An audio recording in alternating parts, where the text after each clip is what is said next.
Okay, welcome to our next lesson. Last week we went over the probability of simple events, where we flipped a coin once or rolled a dice once. Here we're going to look at the probability of compound events. So before I get into that, I want you to look at this seating arrangement of 4 different students, student 1, 2, 3, and 4. I want you to figure out how many different seating arrangements could I make for these 4 students at this group. Go for it.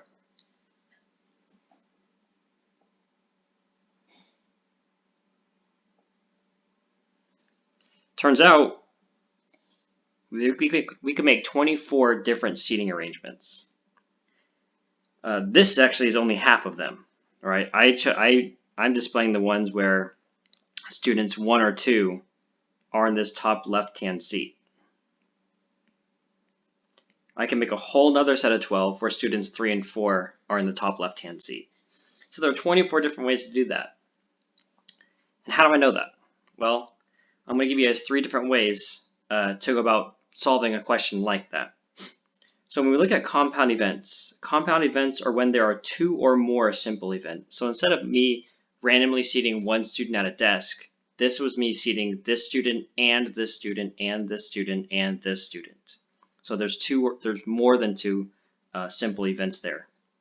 And when I list all the possible outcomes, it's called creating the sample space, right? If I were to list all 24 of those different outcomes, that would be me providing the sample space of all possible outcomes for that experiment. Okay, and I'm going to show you guys 3 different ways to go about creating the sample space. We could form a list, kind of like what I did there, where I listed out all possible outcomes. We could do a tree diagram, or we could create a table. So how do I make a list? Let's look at this problem here. 3 students, Andrew, Becky, and Chris, are giving vocabulary presentations today, but they can't decide what order to present in. I want you to create a list to show the sample space displaying all possible orders in which they can present. Okay, go ahead and try that now.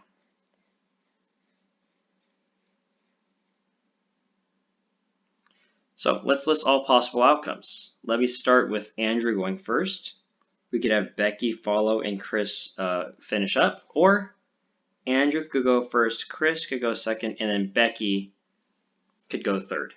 But you'll notice there's no more other possible outcomes where Andrew presents first. So I'm kind of done with Andrew going first. I move on to Becky going first.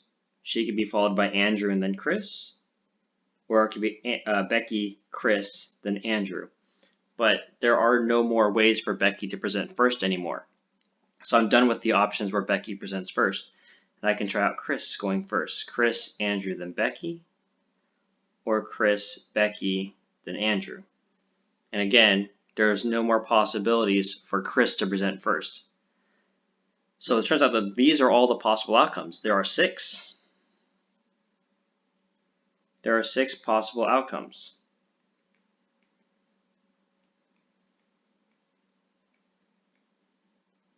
For these 3 students to present their presentations. How about this question here?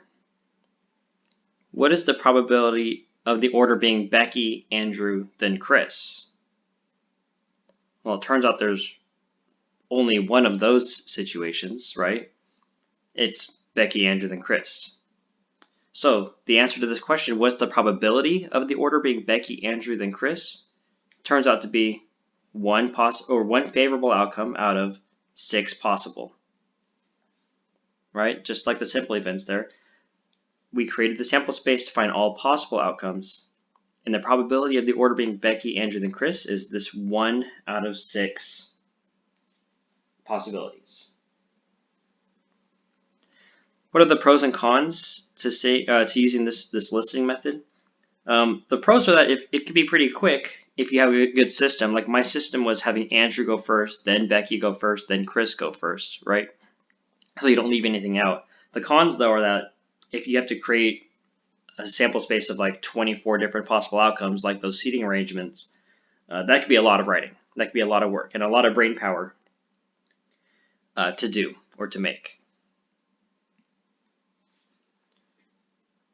So how about this tree diagram here? You're planning what to wear for school. You have 4 different shirts, a red, green, blue, or white shirt. and a choice between jeans or shorts. How many different combinations can you make? So, a tree diagram has a little bit more structure and order to it than a list does. It's a little bit easier in terms of not leaving out any possible outcomes. So, what I'm going to start with here, I'll start with that first option. My first option is between 4 different shirts, right? I could have a red shirt, I could have a green shirt, I could have a blue shirt, or a white shirt. You'll see my tree kind of branches out. It's why it's called a tree diagram. We branch out to all possible outcomes. Right? So my first event is the 4 different shirts here. And then from my shirts, I can branch out to my 2 different types of bottoms. I could wear jeans, or I could wear shorts. Green shirt with jeans, green shirt with shorts. Blue shirt with jeans, blue shirt with shorts. White shirt with jeans, white shirt with shorts. Okay, and if I had another event, I could put shoes, or I could put sandals down here versus shoes and branch off of each of these. But since we only have 2 events here, we have shirts here with pants here. Right? It turns out that there are, and here's how we count: 1, 2, 3, 4, 5, 6, 7, 8 different possible outcomes. Right? If you counted them, it'd be red shirt jeans, red shirt shorts. That's 2. Green shirt jeans, green shirt shorts. That's 4. Blue shirt jeans. That's 5. Blue shirt shorts is 6. White shirt jeans is 7. White shirt shorts is 8. So 8 possible outfit combinations there,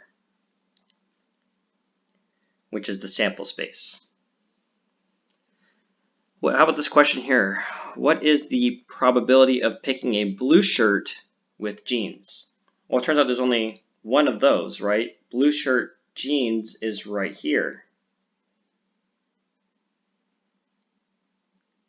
So the answer to this question is there's a 1 out of 8 possibility or probability of wearing blue shirt with jeans. All right, there's only one of those outcomes possible here out of 8 total possible outcomes. Pros and cons. The pros are that it's a little more structured. You are less likely to leave anything out of your sample space. The cons, though, you'll see this kind of takes up a lot of space for me. Right? This was only 2 different events, and it took up quite a bit of space. So you have to have a good amount of space that you're not forgetting anything or like squishing things in. Right? You want lots of space to create your tree diagram.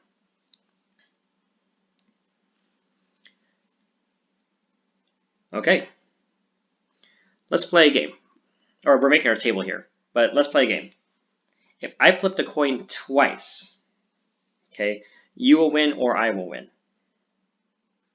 If the outcomes are different, I will win.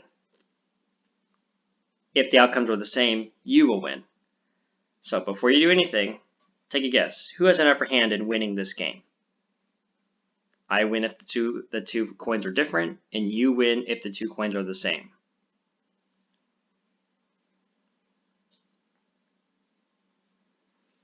All right, let's take a look and see who has the upper hand.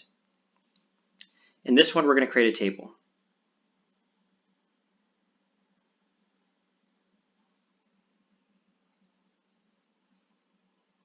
Okay, in this table here, on our first event, okay, our first event is going to be one of those coin tosses. It'll land either at heads or tails, and I've listed all possible outcomes for the first event up here. Okay, and then I list my second event down here on this side.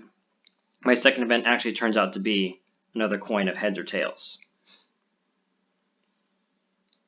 Okay, so what you do here is you put all possible outcomes for your first event on the top here, and you'll put all possible outcomes for your second event on this side here. And in the table, you're going to see all your possible outcomes.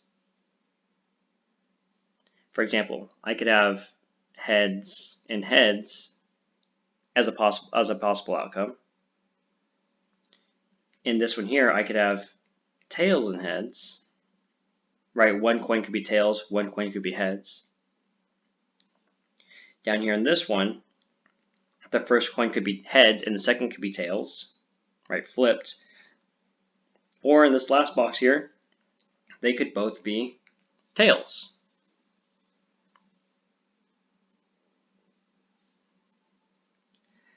And so these are all the possible outcomes. It turns out that there are 4 possible outcomes.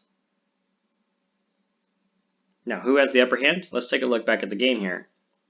I said that I win if the outcomes are different. That would be these two, right? I have a 2 out of 4 chance of winning. And your odds of winning, if they're the same, there are 2 different outcomes where they're the same. So the odds are actually equal, right? There's a 2 out of 4 chance for both of us to win if we were to play this game. Pros and cons for this one here. Pros are that it's actually the most organized and structured. It's also the easiest to fill out. All you have to do is fill out one of your events, all your possible events on the top, all possible events on the side, and then just fill in the boxes. The cons, though, you can only do 2 events, right? You're only going to get an event on the top and an event on the side here. But if you ever have just 2 events, this is probably the way to go.